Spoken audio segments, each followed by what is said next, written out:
I am very honored to introduce our guest today, who shouldn't really need an introduction to my audience because I talk about him a lot. But I'd like to introduce everybody to Chris Voss, the founder of the Black Swan Group and author of one of the best negotiation books on the planet, Never Split the Difference. Chris, how's it going today? Thanks, Jan. It's going really well. Thanks for having me on. I really appreciate you taking the time here. And one of the things I want to kind of start with was Black Swan, that the whole concept itself. Could you, and how it relates to negotiation, could you educate the audience here on the concept of Black Swan and kind of white swans versus nobody ever thought there was, and how it relates to negotiations?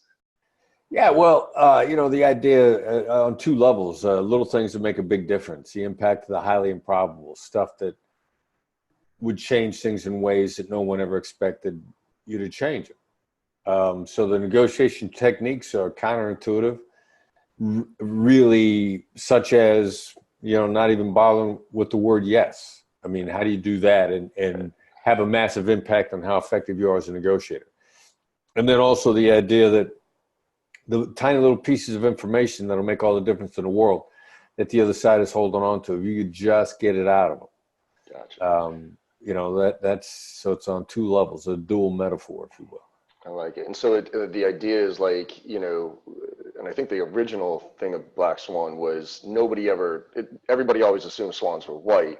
Right. And so there was that perception. And then all of a sudden somebody saw a black swan and was like, holy shit, like, what's that all about? And it came out of nowhere and it reshaped people's mindsets. So is it our goal to try to uncover those black swans throughout the negotiations? Yeah, absolutely. And then just to accept that they're there. I mean, when we're training people in negotiation, if you can't write down something new that you learned in the interaction that surprised you, you didn't do a good job. All right, cool. So with that, what do you see as the major differences between hostage negotiations that you've obviously been a part of and business negotiations? Outside the the potential of death, but what do you see as the big differences between hostage and business negotiations? Hostage negotiations are generally calmer. No shit, really? Yeah, I got to tell you something. In hostage negotiation, since we learned, we didn't know it was emotional intelligence, but we learned how to dial into people faster with some neuroscience tools, emotional intelligence tools.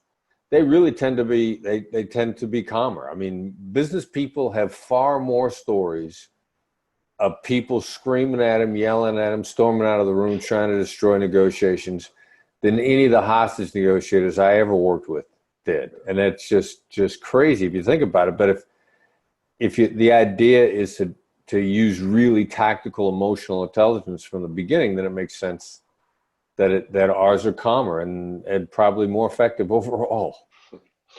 And is it because my assumption here on hostage is that they might start really emotional, but then they might start really aggressive, but then through some tactical stuff you can kind of calm down and come to an agreement. Whereas business, do they keep the emotions throughout, or do they keep the hostility throughout? Well, people get mad when they're not heard. I mean, it seems like ridiculously obvious. But very few business people go into a negotiation to hear the other side out because they're so determined to be heard. I got a case I got to make. I got a value proposition I got to give. I got an argument I have to make. I have to explain to them what my position is.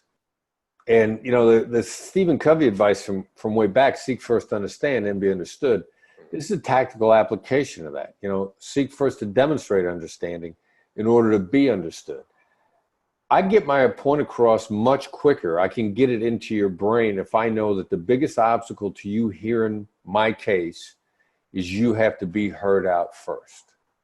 I mean, it's so stupid that it's so true, but we'll progress faster by applying these ideas in business negotiations. We tell people we accelerate their deal-making ability. We save them massive amounts of time. And that's how. I mean, it's a counterintuitive approach. So why do you think that is? Why do you think we've been wired in business to be so, I guess, opinionated or forceful with our mentality of why we are so valuable and why you should do business with us? Is there something that we've done as organizations from a training standpoint or an onboarding standpoint that has wired us to be that way? I think there's a couple of things out there that have contributed to the problem. This whole nonsense about the yes momentum or momentum selling, where, yeses are micro agreements, and you get a bunch of micro agreements on the other side, and they actually call them tie downs, and they can't get away. So it's this idea that you got to tie the other side down with a series of yes-oriented questions, which is basically you trying to make your case in some fashion, as if the other side doesn't know what you're doing. Right. I mean, that's so stupid and it's so commonplace. Mm-hmm. That's part of it. And then for whatever reason, I'm talking to an executive probably about 2 or 3 years ago. And he said, I went to this negotiation training, and they said, make sure the other side understands your position. That's make sure they understand your position. I thought, think about in practicality, if that's your goal, then it's two sides talking at each other, trying to make sure the other side gets their position, and which then means nobody's going to get the other side's position because you're so determined to be understood first instead of understanding. And I think that's probably the other contributor to it. And so does that, because I've always been taught that win-win, right? That you want that win-win. So I know the bunch of yeses, and I want to come back to that, but then the mentality of going in win-win, you talked about how we need to understand, and to me, in business negotiations, the goal is win-win, but you're saying the mentality of that is bad. Could you walk me through why the mentality of walking into a negotiations with a win-win mentality is a bad thing? Yeah, well, first of all, if you got a win-win mentality, you're vulnerable to being taken advantage of. Yep. And so, since you are vulnerable, there are enough negotiators out there that they're going to drop those words win-win on you real early on to see if you bite. Mm-hmm. And they're the throat cutters. I mean, consistently when we come into companies, we'll be doing a training session, and some exec that's not in the training session with the company will stop me in a lunchroom. And he'll say, I hear you guys are bad-mouthing win-win. And I got to tell you something, I make deals like that all the time. And I say, well, the reality is, the person that offers to meet you in the middle is often a poor judge of distance. And they kind of smile and they go, yeah, I say win-win, but I always anchor really high so I can end up where I want. Yeah. And so these guys are out there. I mean, these guys know that they're getting you. And anytime that somebody approaches us, if the words win-win come out of their mouth in the first 3 minutes, I know they're trying to cut my throat. I know they want me to do it for nothing. They'll say, oh, you're going to get so much exposure. There's so much opportunity if you come into business with us. I mean, that's a con job. That's trying to take me hostage to the future is what that is. Yeah. I have the same thing. You speak at a lot more stuff than I do, but a lot of these conferences will ask me to come and speak for free at this point. Oh no, we're going to get you in front of 1,000 people and they're all going to do business with you and all that other stuff. And I'm just like, yep, I know, I've heard it. And they're trying to get something for free at the end of the day. But isn't it a good mentality to have? I mean, I understand the actuality of, if I were to say to you, there's some red flags, absolutely. Just like the word fair you talk about a lot, right? Right. There's the tactical when somebody says it, but isn't it the right mentality to have to try to walk away? Because if somebody wins and somebody loses, and this is where I kind of get to the difference between hostage negotiations and business negotiations. Hostage negotiations, they're really, you know more than me, it doesn't seem like there's a win-win. It's like, oh, you don't go to jail and I get my people back, like, yay, right? So you need to make sure that those people don't die. But in business, when we sign up, especially in the industry that I mostly sell into, which is SaaS, right? I mean, we're looking for long-term contracts with clients where it's customer success and all that other stuff. So if we don't get ultimately somewhat of a win-win, those renewals don't happen, there's animosity in the implementation and all that other stuff. So how do you rectify that? Yeah, so it's a difference between the outcome and how the process felt. Okay. First of all, it's got to be collaborative. And secondly, for you to be able to continue to do business with me at all, you have to be better off as a result of the deal. Because even if you felt good about it, which you should, I don't want you to feel like you lost. Right. So I don't want you to feel like you lost. I want you to feel like you won, and I need you to be better off simultaneously. So, but most people, like I run into so many people that tell me about deals, and they go, let me tell you about this negotiation. I had the other side over a barrel. Well, if you're describing a negotiation like that, that means that they felt like they lost. Yep. That you hammered them and you made sure they knew you hammered. Yeah. So you cut your own throat because they never want to do business with you again. Mm-hmm. So again, it's the mentality and focusing on the outcome and not being taken hostage to a couple of ideas. First of all, I don't want to be taken hostage to yes in any way, shape, or form.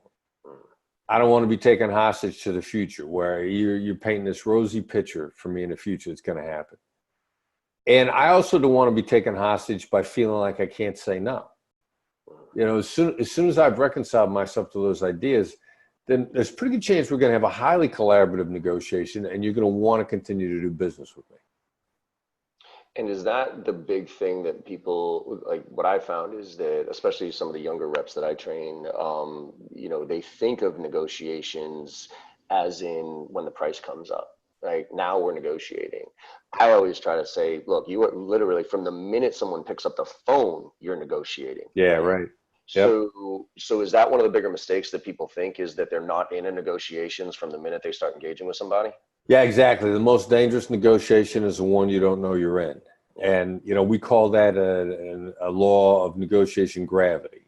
You may not like it, but gravity's there and you step off that building, you're going to smack the concrete one way or the other anyway when you fall. Okay. And if you're not aware of that, then yeah, by the time price comes up, you've been in a negotiation for a long time, you didn't even know it. I mean, when I first started working on Never Split the Difference, the first author I spoke to, or a writer that I tried to engage, we went back and forth on the process of how we were going to get together. And when this writer finally said to me, what she wanted, I just flat rejected it. And no, and stopped talking to her. I mean, people are startled when I stop talking to them. Well, we've been in a negotiation for a long time. She said, I thought we were negotiating. I thought you were going to give me a counteroffer. And what I didn't say, because I don't have to, but we've been negotiating since we first started talking. And you've been a pain in the neck getting to this point for the last 2 months. And the best indicator of future behavior is past behavior. And you've demonstrated to me what implementation with you is going to look like every step of the way, and I don't want any part of it. So yeah, you've been negotiating for a long time. If you think the negotiation is kicking in now, it started when the phone was picked up. When the cold call was made, right? And so Let's go back to that getting to know. And I think, from a tactical standpoint, when you're making, I deal with, again, when we talked about the demographics here, I probably about 75% of my audience are the SDR, BDRs, the ones who are making the cold calls, not necessarily negotiating the entire, the entire deal, but negotiating for that next step. And so you talk about the power of no and starting a cold call, for instance, and saying, hey, did I catch you at a bad time? And that no gives them that, like, usually it's a, well, no, but what?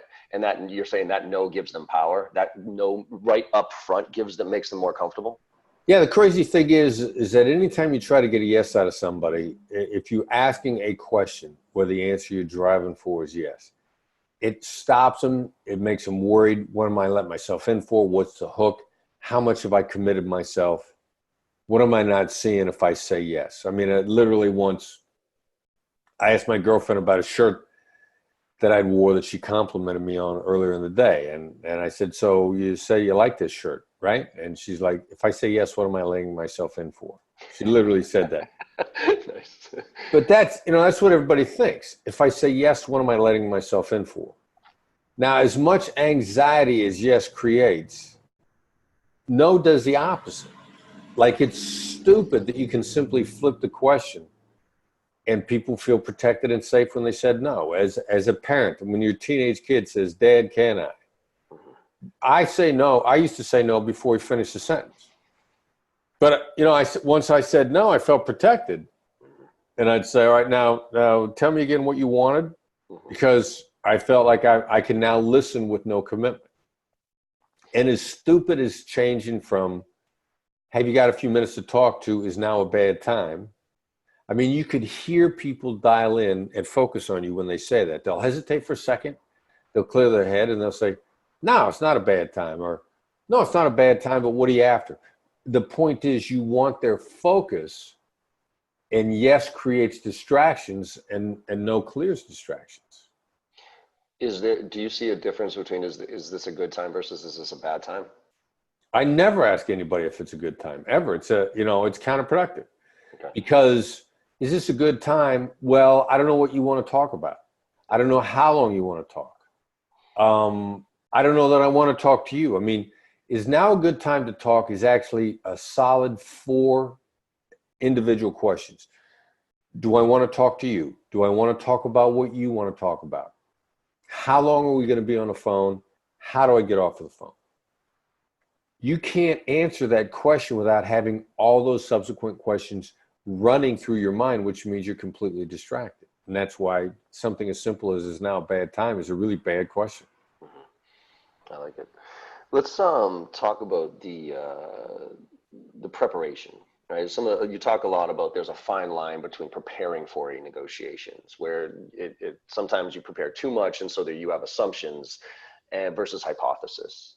So I've always been taught, walk into a negotiation with as much information as you can. You understand their situation, you understand their options, your competition, all of it, so that with that preparation, you can go in and be ready for whatever they throw at you. But you say a couple of times in the book, or when I was rereading it again, that sometimes less is more when it comes to preparation for a negotiation. Could you? Yeah, and let me answer that after I go back to what I said a second ago, because I think I misstated the question that I said was bad. Have you got a few minutes to talk is a bad question. Yes.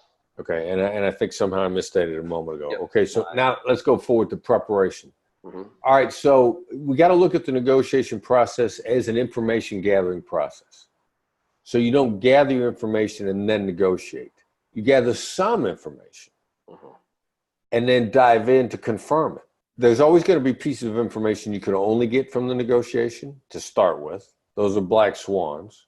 No matter how much research you do, there's no way you can find out what time pressures they're really under without talking to them. What their take is on what you think their problems are. You can't find out if there's anything about your value proposition. You can't research it and find out exactly what they value most without getting into the negotiation. There's no way you can find that. You can guess, but you can't confirm.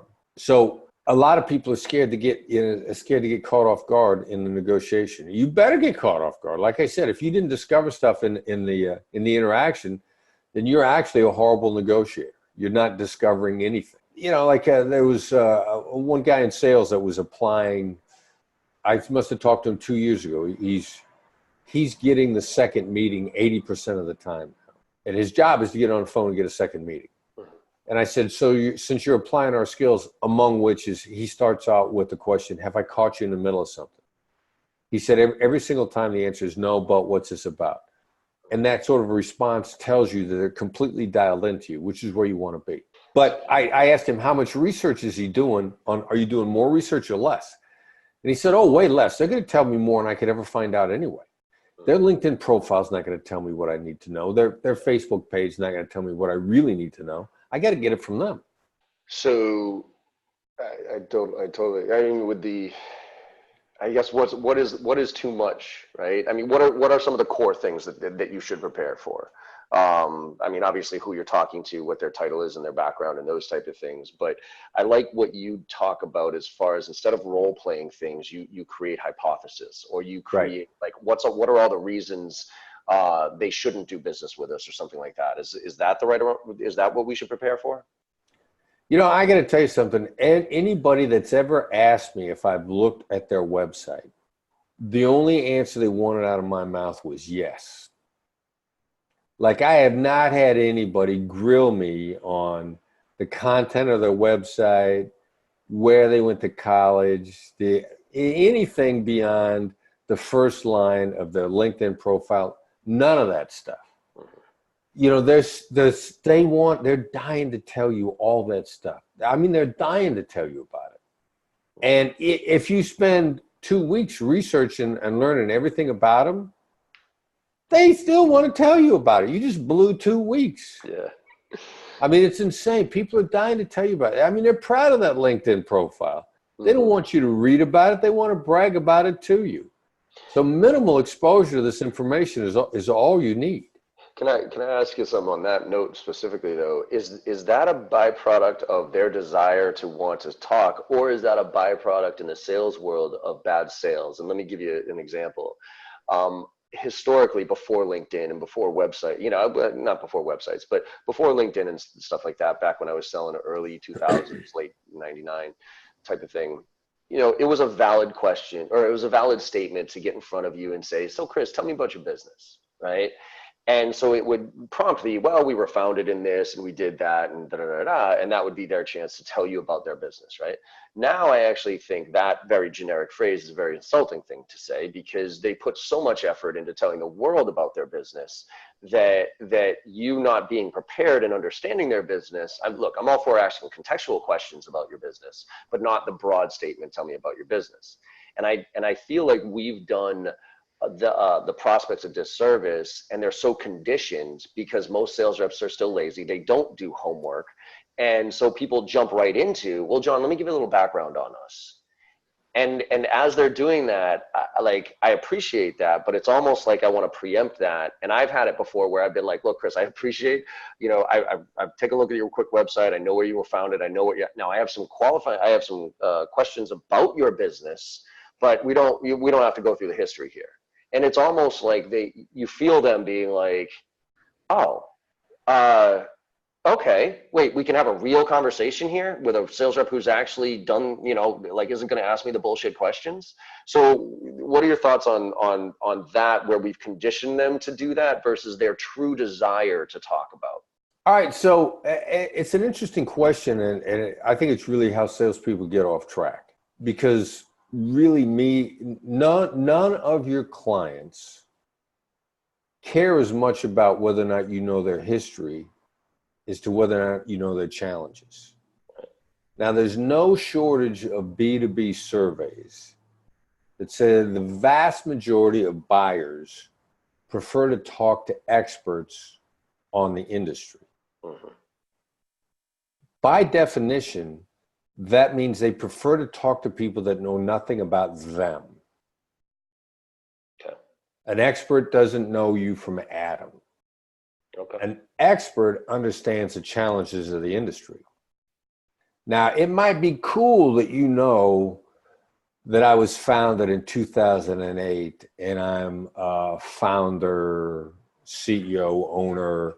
It's a family business. It might be cool, again, to give me warm and fuzzies. But if you don't know anything about my industry, as soon as I find out you don't know anything about the industry, not me, the industry, I got no time for you. And I will dial somebody up on the phone who's an expert on the challenges of the industry, who doesn't have any idea about any of my history. So, you know, this idea, you know, relationships are great, but business is more important than friendship. Friendship should follow from business, not vice versa. I could love you as a person. Our kids could play softball together. Maybe you love coaching Little League the same way I love coaching. If you don't understand the challenges of my industry, you're wasting my time. So what people need to research, what salespeople need to research, are actual challenges as opposed to company histories. Because what I was faced with back in 2008 is not what I'm faced with today. You could give me chapter and verse about what happened when I founded my company or how long I've been in existence. I still have no idea whether or not you understand the challenges I'm faced with right now. I like that. So let's kind of talk about that as far as challenges versus opportunities, if you will. I mean, loss aversion is huge, okay? And it's, what is it, 3 or 4x? Let me stop you right there. Please. It's not huge. It's the single driving decision factor. It is the biggest factor in decision making. It outweighs everything else. And Nothing else is close. the concept here is if you save 200,000 or gain 200,000, or I'm sorry, not lose 200,000 or win 200,000. Most people would do everything not to lose the 200,000, then get the opportunity to win the 200,000. Is that effectively kind of an easy breakdown of it? Yeah, absolutely. And I couldn't tell you what the source is, but somebody that was quoting sales stats to me not long ago, so I'm satisfied with the person, said that 70% of buy decisions are made to avoid loss, not to accomplish gain. 70% to avoid a loss. Do you think that's dependent on who? In the sense that I talk a lot about the power line, right? People below and above the power line. People below the power line are focused on today or yesterday, which is usually pain, right? Because they're in it. Whereas people above the power line, like decision makers, those type of things, are focused on the future. So my general guidelines to reps is, the C-level executive doesn't want to talk about feature function pain stuff because that's what they delegate to. They want to talk about, where am I going? Like, how are you going to help me get to where I want to be, which is aligning with their priorities. So do you think that loss aversion is as strong with an executive leader who's trying to bring a company to the next level over the next 12 to 24 months? Well, you're talking about what their vision is and their fear over losing that vision, aren't you? Fair enough. See, and that's why you got to be real careful over assuming that you know what their loss is. Okay. And that's why, hostage negotiation techniques are designed to get into somebody's head and find out what's in there. Right. We got to get in there and we got to find out what's in there. And simultaneously, there's the same set of techniques that you can get in there. You've gotten permission to get in and find out what their vision is, what their fear of loss is. And the way you got in gives you the opportunity to make some changes because of the way that you got in. It gives you the opportunity to have what we call trust-based influence. The executive, like if he's got his eyes fixed on growing to $100 million in the next 2 years, and he's got a path, what he's afraid of is losing that opportunity, losing that growth. And so the fear of loss thing, you got to be careful about what your assumptions that you're making. And then also you got to be really careful about how you wield that power. How you get into understanding what that potential loss is. It takes you from being someone who's a trusted advisor to someone who's trying to take them hostage. So, I mean, it's really is a matter of definition, but it doesn't matter where you are in the world, the overriding driver of decision-making, so much so that's why in a book we call it bending reality. Yeah. Because you bend people's reality when you understand what the losses that they're trying to avoid are. And is this is this almost always a personal thing as it relates to that person when you're talking negotiations? Because, we've all been taught, like, people buy on emotion, they back up with facts, right? So when you're selling, and first of all, I wanted to see if you believe that. Second of all, if you do or don't, when you're negotiating with somebody, is your goal to understand the personal drivers of that person to be able to uncover this, or is it really more to focus on the business drivers? Yeah, well, the dominating decision is going to be how it affects them personally. What's in it for me? How are you going to help me? And that's why, and if it wasn't, then, executives and business people and, contracts people, across the board, no one would ever make a stupid decision that would hurt their company. Yeah. But when it comes down to it, people are worried about themselves first. And depending upon the company environment, it might not be a team atmosphere. Mm-hmm. The culture code, Daniel Coyle, mm-hmm. Yeah, culture code and talent code, 2 brilliant books by the same guy. He talks about, I think the stat that he quoted, that only 6% of business people know their company's values. 6%. Wow. If that's true, and it's probably pretty close, then this is not a team-oriented culture. So they got to be out for themselves. You don't even know what the company's values are. Your executives aren't living it. If your executives aren't living the values, then you're looking out for yourself, because the other people are not looking out for you. They're looking out for themselves. Culture is a dicey issue that a lot of people overlook. Well, we should think as a team. We should think as a team. It's only smart to think as a team. Mm-hmm. Yeah, it's true, but should, if you're saying the word should, that means that reality and philosophy are not lined up, are out of alignment. So I've been talking a lot about values recently, so you kind of struck a nerve there. First of all, why don't most organizations, I mean, there's mission statement, vision statement stuff, but why don't you think more companies define and live their values from a leadership standpoint? Well, it takes a lot of effort. It's a hard thing to do. Yeah. And you also become fear driven. And, did you define them for yourself? Mm-hmm. And, the problem is it's hard to get them to line up. Yeah. We focus on that all the time. I mean, internally in our company, we're always talking about it now. We're a relatively new company. We're a family-owned business. We're defining ourselves as we go. And we know some companies that are really good people out there. I mean, we just stopped doing business with one company because of values. I don't know what their core values are as articulated, but I can tell you the values that they live are contrary to ours. So with that, I said this the other day on a panel, communities, they would ask me about building communities. And I said, the most important thing about a community is that you have shared values. You can argue, you can debate, we can disagree as long as we have shared values. Do you think that's the same? First of all, do you agree with that? Second of all, do you think that's the same in business negotiations, where you and I, at least from a value standpoint, treating people right, not being an asshole, whatever those are, like we have to align at least a little bit in order for this relationship to work? Is that like a critical factor to try to uncover? Yeah, well, we're never going to be able to implement it otherwise. Right. And it could be, there could be little things like a company that we've had some value alignment mismatch recently. They've been very successful lately. Uh-huh.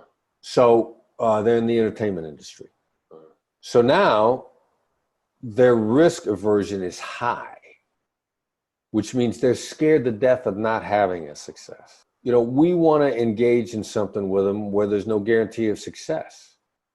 So they're horrified that they'll drop something in the entertainment industry that's not as successful as the other things that they've done. Now they're extremely risk averse. They're no longer entrepreneurial. They're no longer willing to take the risks that they were willing to take 3 years ago. They'd throw something out there and they say, we'll work like crazy. We'll make it successful. It's like somebody, an author who's had a great book who refuses to do another one because they're afraid the second one won't be as successful as the first. People's fear of failure increases highly after their successes, and they lose their entrepreneurial edge. And that's really the biggest problem with our core value mismatch now, which I pointed out to them. I said, we're willing to do this, and it might not be that great. And I said, you guys are terrified that you'll drop something out there that's not as successful as your last project, and then you'll be criticized over it. And they went, yeah, that's it exactly. So did their values change? I think so. I think that's what happens with a lot of people. They don't feel like their values have changed, and they probably feel like the same people. They just haven't become aware of how risk averse they are right now. Because I've really been trying to think this through from a sales training, but also from my own approach of, I talk when we do prospecting, for instance, look for triggers. Hey, they open up a new office, they launch a new product, and make a connection to that. Say, hey, I saw that happen. We help companies where in that stage, let's talk. It's just a personalized way. But I've been really toying around the idea of trying to figure out how to align values, because I think if I can come across somebody who I can connect with pretty much immediately because I can tell their values are similar to mine, like, I don't want to say the sale takes care of itself, but man, it's so much easier to have that real conversation and not bullshit conversation where it's, real surface oriented. And I'm trying to figure out, how do I get to that early so that I can get in and out of deals faster with people who I know share a core value of mine. Is there something you do to uncover that part early? Well, we're probably looking after values right after the fact that we try to figure out whether or not there's a deal there anyway. Okay. This is something that we've discovered is a much bigger problem in the business community than we realized before the book came out, because we're consulting all the time now. Right. But, for example, there's no such thing as an open mind, period. Okay. Nobody that you encounter has an open mind. And the B2B data out there now is at 50% of people have made up their 50% of buyers have made up their mind before their first contact with a salesperson. Half made up their mind before they contact the salesperson. Now, nobody's close rate is 50%, which means, what's wrong with the math problem? Well, I came across a book, The Challenger Sale, recently. They pegged the number at 20% of opportunities that come salespeople's way, that come businesses' way, are actually fake. They don't use the term fake. They have a different term, but it's fake opportunities. People are doing due diligence. Yeah. They're checking, you're the competing bid. They get somebody they want to go with. They need 3 competing bids, so they go with who they want to go with. They just want to price with you. They just want the terms with you to prove that they're doing due diligence is what they're doing. And in effect, and why this number is low is because in this survey, they're asking people how often they lie to salespeople. Now, there's no way that they're inflating the amount of time that they're lying to salespeople.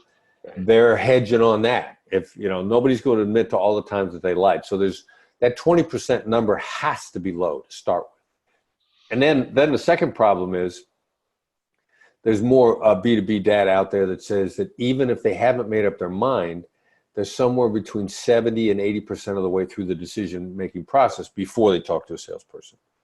Yeah. And that's admitted. I mean, there are a lot of people out there that I think feel that they have an open mind. I'm willing to be talked into this, but I'm so prejudiced to begin with. I've done so much research that, you probably never had a chance at all. So we got to find out in the opening conversation whether or not there's any opportunity there at all. And now we'll talk about cultural values, but you may be just looking for free consulting or due diligence. And I got to know about those things before I put any more time into this. So I call that happy ears, right? The reps who hear what they want to hear. I think you have it as selective listening or whatever, but I call it happy ears, right? They hear what they want to hear because it's a deal. Oh yeah, I'm interested. And our negotiations, it's a really simple but effective give-get, right? So what we do is we do brainstorm all the gives. What are all the things your clients ask of you? They want information, they want discounts, they want proposals, they want ROI, and all that stuff. Prioritize it 1 to 20, say that's a number, could be more, could be less, but easy to give away, hard to give away. And then flip it over and say, what do we want? What are the gets, right? So we want, so gives to the client and then gets for us, which is we want decision process, timeline, signed contract, testimonial, early, late, and then match it up. So when somebody asks for a 5, I'm asking for a 5 in return, 10, 10, and we score deals, right? So I gave away a 1, a 5, and a 6. I got a 2, a 4, and a 7. That score, 12 to 13, tells me how healthy the deal is objectively. And it works off of reciprocity, which I know you're a fan of, which is when somebody asks for something, they feel obligated to give you something in return. The funny thing is when we get everything, right, and don't give anything in return, sometimes reps, that's happy ears. But what they're not realizing is if you're not giving somebody something, that means A, you're consciously not doing it, or B, they're not asking for anything. And if they're not asking for anything, that's a dangerous sign. So how do you prevent happy ears? How do you prevent a rep early on from hearing what they want to hear as they enter a negotiation? Because that's what kills reps, is that those deals that they think that they're saying there's a chance, and so they sit in their pipeline forever, and those are the ones that the managers get pissed off at month over month because they hear what they're. So how do we prevent that? Well, I mean, you got to be willing to challenge the contact from the very beginning. I mean, the question you got to be willing to ask is like, there are a lot of people out there. We got a lot of competitors. You get people that are good. I mean, I'm impressed with our competitors. What made you choose us? Now, if they don't give you an answer to that, you're in trouble. Mm-hmm. Anything better than I found you on Google, right? Yeah, well, they if they say I found you on Google, they haven't chosen you. Right. Or, a big one is, will you tell me? They throw it right back on you. You're in trouble right now. But you hope that you have such a great value proposition. You can win the day. You hope your sales skills are so good you could win the day. And you won't listen. Mm-hmm. And that's the biggest problem. I mean, the biggest thing is that customers, clients, people who are buying, they hate not being listened to more than anything else. And yet every salesperson wants to make a case, wants to make a value proposition, wants to tell why they're the best choice. That by definition is not listening. Should you almost disqualify more than you qualify? You should be ready to instantly disqualify somebody. Now, I think the number is well in excess of 50%. So if that's anywhere true, and we've got clients now that we're coaching on this are telling us that the number can be as high as 80%, then just by sheer numbers, yeah, you should be disqualifying more than you talk to. I mean, everybody out there, you know, some of the stats out there that 3% of the people there are, you should convert 3%. Then that means that 97% are to be disqualified. But nobody acts like that's the case, although everybody knows that those are what the stats are. Yeah, that's unfortunate because I think that we're in this world of like short-term results, which is driving bad behavior, which is preventing people from, you know what I mean, like forcing almost reps, especially young ones who are inexperienced and haven't gone through the hurt of having a huge pipeline that nothing closes in. You know, so we push them towards these monthly things, which drives bad behavior. So I'm worried that we're in this world where we're in almost a transition world, I think, right now, where it used to be a numbers game. And so that's kind of how sales was approached in a lot of ways. And so kind of Gen Xers, like that's how we grew up. I mean, when I grew up in sales was here's your quota, here's your territory, here's a phone, go. Okay, right? Now I think everybody understands quality is the issue, quality is the answer, empathy is the answer. But we're stuck in this old school mentality forcing, because it's way easier to coach towards numbers. Like, did you make your 50 dials today? Did you hit your quota today? Versus actually coaching on quality. So is there a way as managers, for instance, we can help reps drive short-term results while having that tactical empathy, while having that disqualification mentality, especially in, you know, you work at a lot of publicly traded companies, you know what I mean? If they miss their numbers on a quarterly basis, you know, all of a sudden Wall Street comes down on them pretty hard. So are there things that you talk to people about how to put them in a position to be able to listen while still hitting their numbers and those short-term results that we're looking for? Yeah, you know, I mean, it's stupidly simple. You know, all you got to do is change the way you evaluate them and you compensate them. But nobody's willing to do that. I mean, I gave a keynote presentation to a company the other day that I'm really impressed with because of their dedication to their clients. It's SAP. And I'm sitting around with them at dinner and I'm like, wow, you guys learn fast. You guys seem to like each other. I mean, I'm blown away at not only how fast you guys learn, but the fact that you guys enjoy working together. And one of the executives said, yeah, well, you know, one of our main core values is we can't let our clients fail, which means they all unify over this great purpose. You can't let, you know, because they agree that they got to knock themselves out for their clients. So that goes back to the value conversation, right? Yeah, and at the same time, though, you know, in the training session, they said, all right, so how do we handle a procurement guy calling us with 2 days left in a quarter? I said, that's easy. Don't make the deal. Stop grading your people on quarterly results. You're taking your people hostage if you're putting them on quarterly results. I got news for you. That procurement guy, he's praying to God because he thinks he's got leverage for 48 hours and he or she is not prepared to wait 3 more months for this window to come back up. So in reality, the person on the other side is a lot more scared than you are. If you're just willing to accept that they think they're done if they don't cut the deal with you in the next 48 hours, but they're taking themselves hostage over quarterly results. And you just said something, you know, Wall Street's holding these people to quarterly results. Only if you care if Wall Street badmouths you, or only if you care if your stock dips by 5 cents. And as soon as you stop taking yourself hostage over quarterly results, as soon as you stop taking your people hostage over quarterly results, now they can perform. Now with 2 days left in a quarter, they're not scared to death. They're willing to wait. So how would you do it? How would, if you were to build a company and compensate to compensate? We do have to drive results on a consistent basis, right? So it all doesn't happen at the end of the year or something like that. So, kind of in a utopic scenario, if you will, what would your best approach to organizations be as far as compensating sales reps on their results? There's a fair amount of data out there that sales reps do better if they're just on straight salary. Take a look at the people that are working for you. Everybody responds to compensation differently. I mean, be willing to tailor your compensation.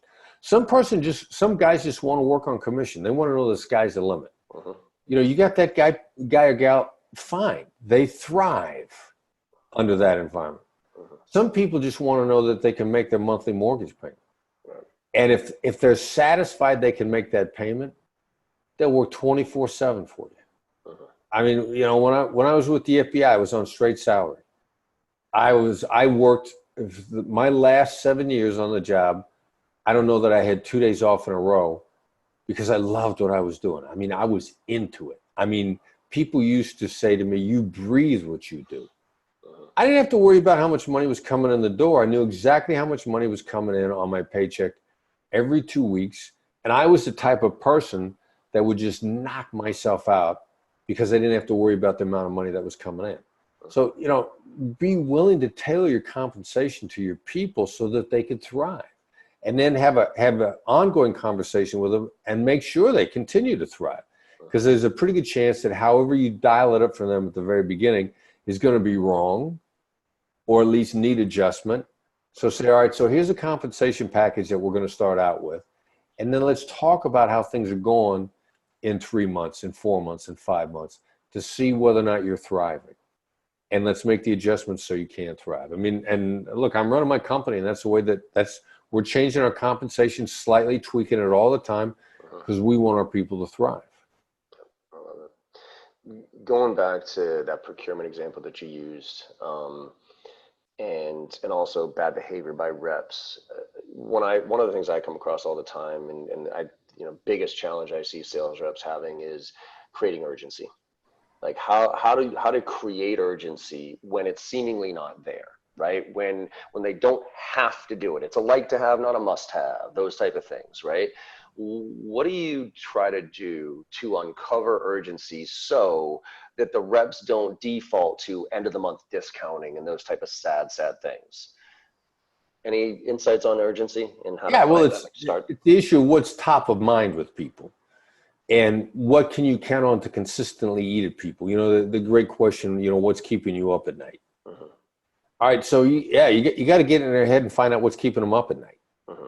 And then, there's a presumption here that what you're offering actually has value. I mean, one of the greatest sales pitches I ever heard, a gentleman had a company that put together compensation packages, retirement packages for executives, effectively golden handcuffs. We put together such a great package for you, you're never going to leave. So it was pension investing, golden handcuffs, if you will. So his pitch to companies wasn't, here's how much money I can make for you, or here's how much I can help you retain your executives. He said, let us take a look at the package that you've got now, and we'll compare what we could do versus what you're doing. And then he would come back and say, all right, stay where you are now, don't change a thing, and this is how much it's going to cost you every day.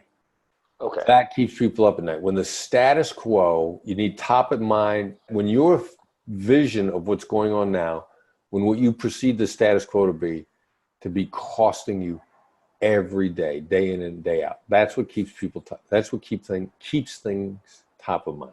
And so, because I believe that I don't know if you follow Gong, but the Gong.io blog. I don't. So if you're quoting a lot of stats, go to Gong.io and check out their blog. They got one blog post that's 55 sales tips that are the best sales tips you've ever read, and it's off the charts. Because they use artificial intelligence to analyze phone calls, like millions of phone calls that reps make through their system, and they tailor like what great people do versus what average people do. And one of their things is the number one goal that we have as sales professionals is to get you before I can sell you anything, I have to get you to agree that status quo is not okay. Like you have to make a change. And if I can't convince you that you have to make a change, then the rest of that stuff doesn't matter. So there, for instance, like selling to the C-suite, it's about coming up with your nexus. Like, what do you believe that in this industry, that is a polarizing statement that either people get people to say, holy shit, yes, or nope, I completely disagree. So in our world right now, sales training, one of my nexuses is I think sales methodologies are bullshit. I think the historical sales methodology is bullshit. And because if you're not in agile sales right now and constantly iterating and trying new things, you're going to be a dinosaur if you subscribe to any one singular methodology. Now, there are people out there that are flat out methodology people. I'm a Miller Hyman guy, I'm a Taz guy, I'm a Sandler guy, that type of stuff. And going back to values, like you and I are on the same page, so let's stop talking now. But once you hit that nexus, then it's what's the statistic that says where, whether you like it or not, the industry is changing. And so you have to make a change. And then you talked about your unique piece there, and then you share a story. So it's kind of a 4-step process of selling to the C-suite, which I'm a huge fan of. So do you agree that it's our first job to get people to commit to the fact that they have to make a change? The status quo has got to be the problem. Yeah, the status quo has got to be the source of loss. How big of a loss does that have to be in order to get you to move? It's an interesting question. I mean, loss stings twice as much as an equivalent gain, according to prospect theory, which they won the Nobel Prize for in behavioral economics. And Danny Kahneman then gave an interview where he said that it's actually 5 times as much. We just lowered the number to 2 because we wanted fewer arguments from our academic colleagues. Nice. So any loss is a distorted perception. So you got to find out what's in the other guy's head, guy, generic, guy or gal. Yep. And it's not something you can calculate in advance because your calculations are not bent by the feeling of loss the way it is on a person you're talking to. And so there's a lot, so I'm trying to focus a lot more these days on like impact questions. Like, how can I ask questions that uncover the impact of you making this or not making this decision? But what are your thoughts on like quantifying that impact and like, and going down the road of like ROI calculator type stuff? Because, and some reason I ask is because I've always looked at ROI calculators, even if a rep uses my numbers and all that other stuff, okay, fine, that dollar figure, good, but there's still something that I don't trust about it. So what's your stance on quantifiable pain, if you will, and then using that, but it's not always as obvious? Nah, I don't think you can do it. Okay. Not at all. I mean, because and here's an example. One of the negotiation cases at Harvard that we used to exercise all the time was called radio station, the sale of a radio station, where the guy who was selling was just not taking any sort of offer whatsoever for his radio station. Now it ended up being a real case that Roger Fisher, the author of Getting to Yes, actually solved. And the interesting thing about Roger Fisher is his emotional intelligence was through the roof. There isn't any emotional intelligence in Getting to Yes. It is utterly rational, and people are utterly emotional, which is why, unfortunately, Getting to Yes is not going to do you any good. But I remember hearing this story, and when Roger Fisher solved this and got the guy to sell the radio station, he went down and talked to the guy, and the guy said, "My wife's going to kill me if I sell this radio station." Right.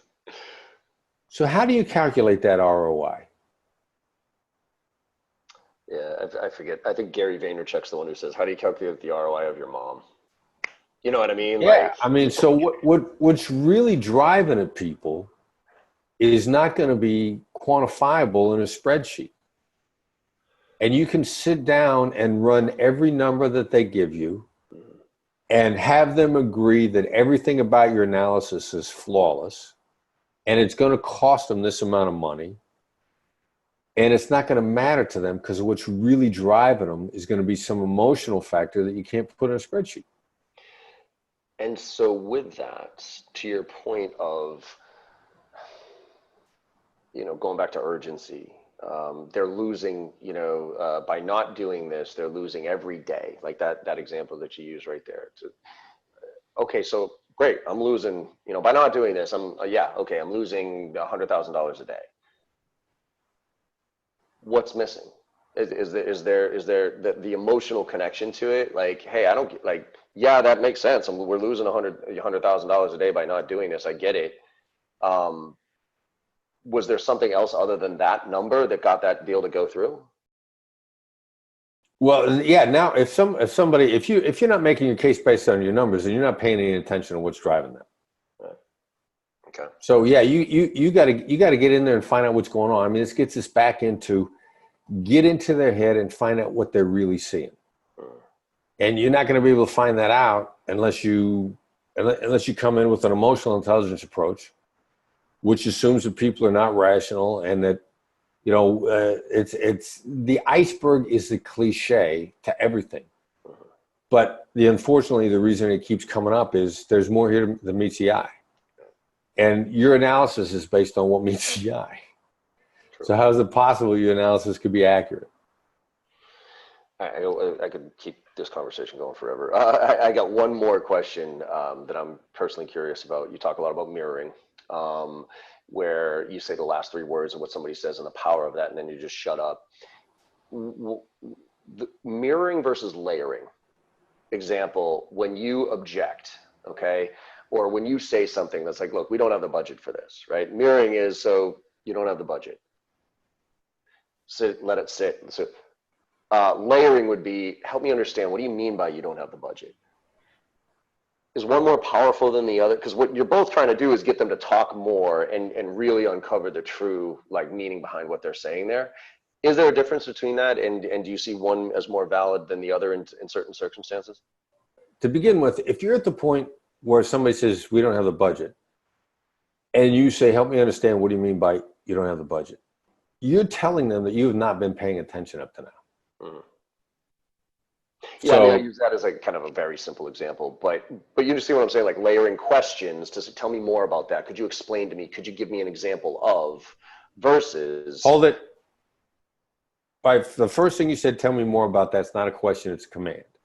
And then you followed up with two straight yes-oriented questions, which are trap questions. Okay. But nobody wants to say yes to anything. Okay. So you hit me with three straight bad communication techniques. Okay. Right off the bat. Tell me more about that is not a question, it's a command. It's a grab for autonomy. It's an attempt to take control of the conversation. Taking control is taking away somebody's autonomy, which we will die to preserve our autonomy.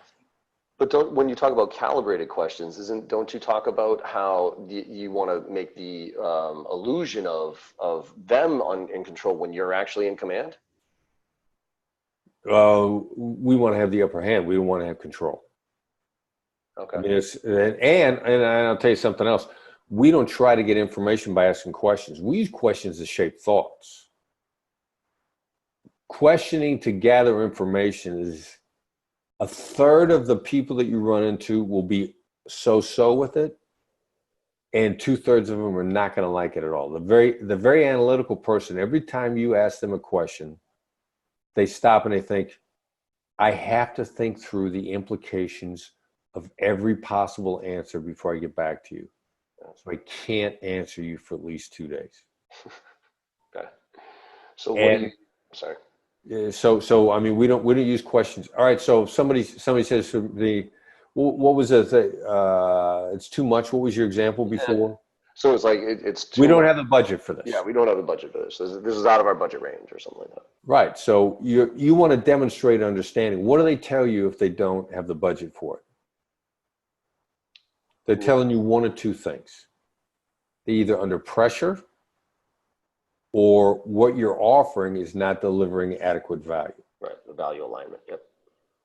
So a demonstration of understanding would be seek first to understand, then be understood, demonstrate understanding.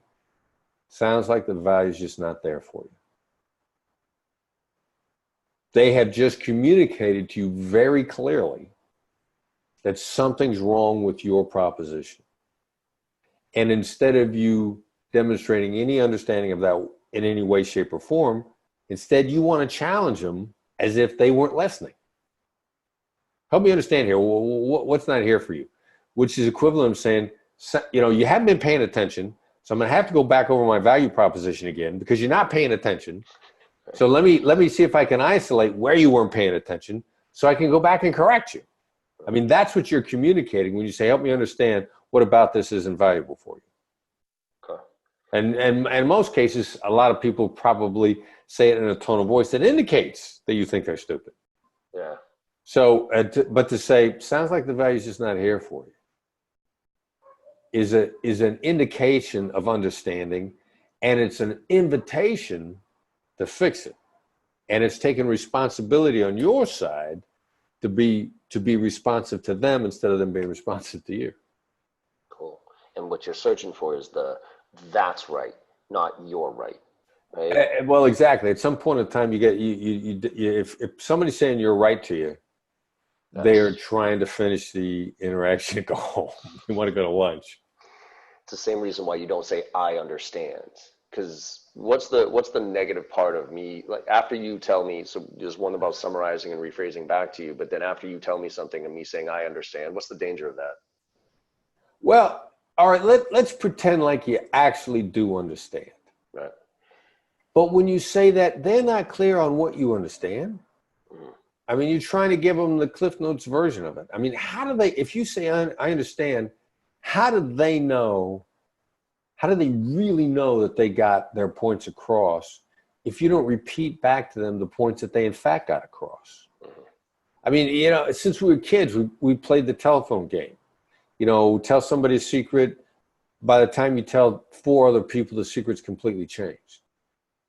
I mean, it's nearly impossible to hear somebody's side of things the first time and get it right. So to say I understand, even if you do, chances are, let's say you're the best listener in the world. Chances are you got it 80% right. And you're taking a real risk on a percentage that you got wrong. So I understand that's just too nebulous. You tell me that you understand, I'm not sure I'm getting a warm and fuzzy feeling that you actually do. Gotcha. And in most cases, I understand precedes, but here's where you're wrong. Mm-hmm. Is it okay to say, let me make sure I heard you correctly, and then rephrase it back to them? Or is there a better way of summarizing what you heard from them that makes them more open to understand that you really do understand? No, it's not bad at all. I mean, you know, we don't coach people to say it like that. There are other ways of saying it. I mean, let me make sure I heard you correctly is a command. And it's a grab at control again. And it's to take autonomy from the other side. And, you know, I mean, commands just, they just don't sit well with other people. I mean, if you're a frontline salesperson and your CEO sets you down, you might be a little bit slow to say, tell me more about that, or let me make sure I understand. You know, you might want to demonstrate your understanding, or you might change the tone of voice. But, you know, we like deference to begin with, which is not to take control. You know, we love deference as an approach because there's great power in deference. I mean, we love deference because everybody loves it. If I'm deferential to you, you're going to give me a lot more opportunity to talk because I'm deferential. You're going to feel like you can stop me at any time. I mean, we love deference.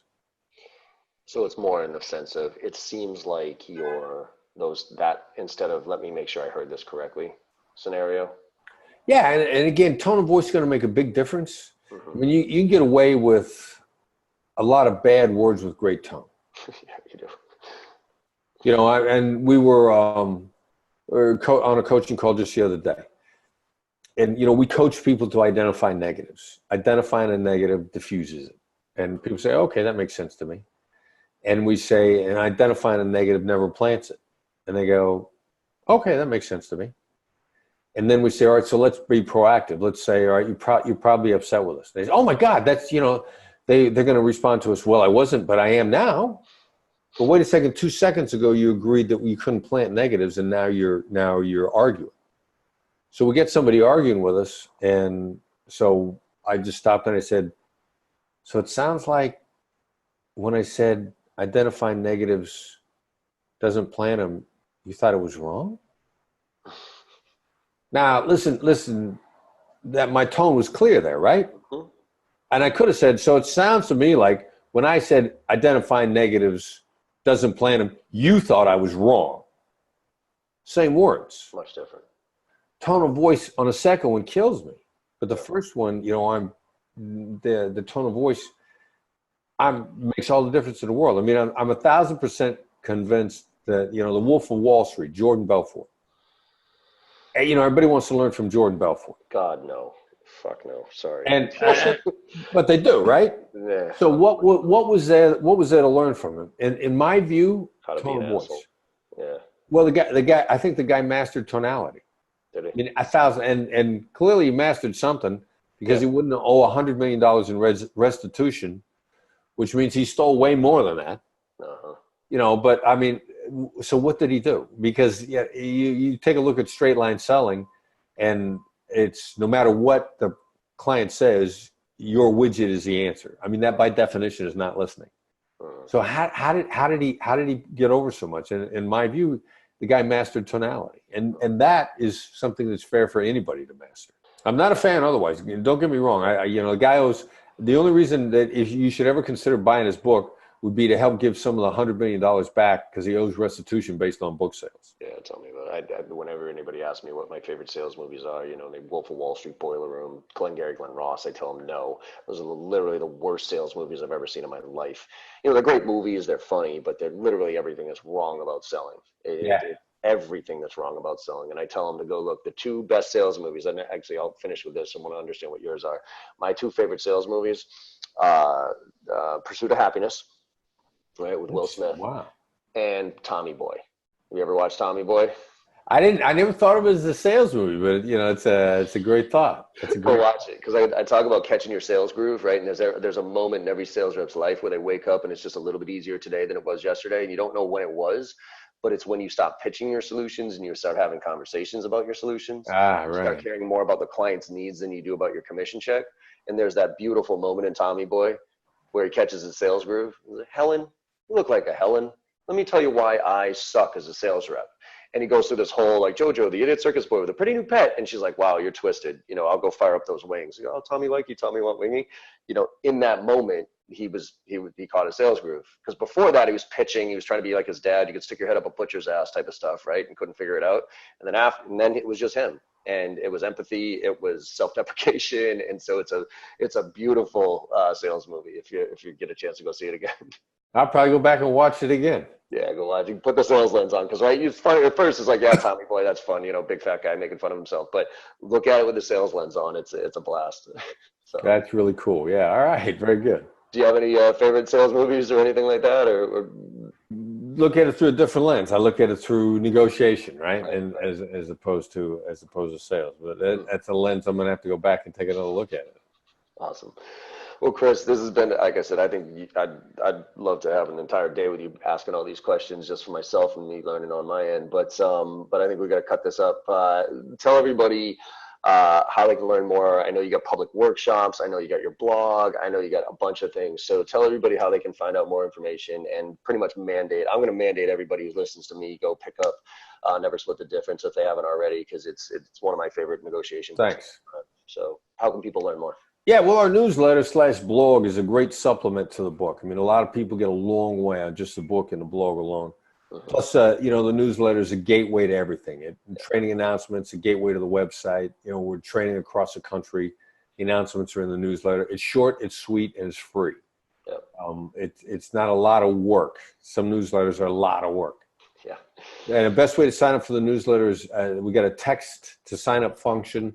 You text to the number 22828, and the number you're texting to again is 22828. The message you send to that number is FBI empathy, all one word. Don't let the spell check put a space between FBI and empathy. Make sure it's one word. Send FBI empathy, one word, to 22828. You get a response back asking for your email address. You signed up. You're off to the races. Awesome.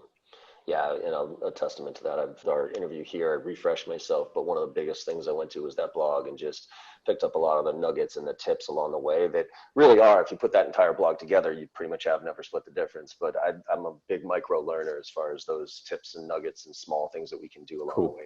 improve. So I really appreciate what you do, Chris. Thanks, man. Cool. Well, this has been awesome. Everybody, hopefully you got as much value out of this as I did. Check out Chris's blog. Check out his workshops that he's doing. Bring them into your company. And hope everybody got some value. Thank you all very much. Have a great week. And go make somebody happy today. If you do nothing else and you make somebody smile, you know you had a good day. Thank you all very much. Make it happen. Thanks, Chris. All right, man. My pleasure. Thanks for having me on.